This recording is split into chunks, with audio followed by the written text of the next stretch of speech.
Karen built a wine cellar on my land, and now she funds scholarships for my students. I'm Sarah Anderson, 36 years old, and I teach third grade at Northwoods Elementary in Eagle River, Wisconsin, making about $52,000 a year.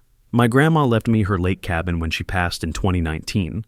Small place worth about $156,000, but it's mine. The property includes 0.22 acres and the only access road from the highway, which is 185 square feet of gravel driveway that every neighbor used for decades. Grandma never charged a dime, and I kept that tradition alive. Then Karen Moore moved in next door, 29 years old, married to Lawrence, a 62-year-old retired tech CEO, and she's an Instagram influencer who posts daily about lake life and luxury. Last spring, she decided their 2-car garage wasn't enough, so they broke ground on a 720-square-foot structure with 3 bays plus a temperature-controlled wine cellar that cost them $128,000 to build. The problem was they built it directly across my access road, turning my 8-minute drive to the cabin into a 32-minute detour through dirt roads, which meant I couldn't reach my own property without trespassing on theirs.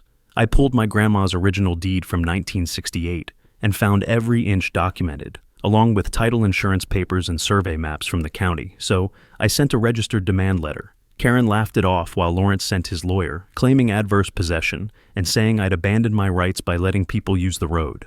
I installed an industrial padlock gate, added concrete barriers on both sides, and mounted a security camera aimed at their garage entrance, which meant they couldn't access their wine cellar without crossing my property. Their 32-minute detour became permanent.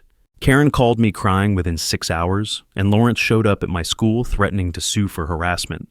So I handed him my deed, my survey, and a printed screenshot of Karen's Instagram post, bragging about their clever building strategy before calling the local news.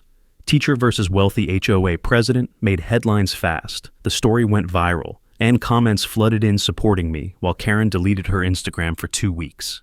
Their lawyer finally admitted defeat since they'd built illegally, and removal would cost them another $90,000 minimum, so Lawrence asked what I wanted.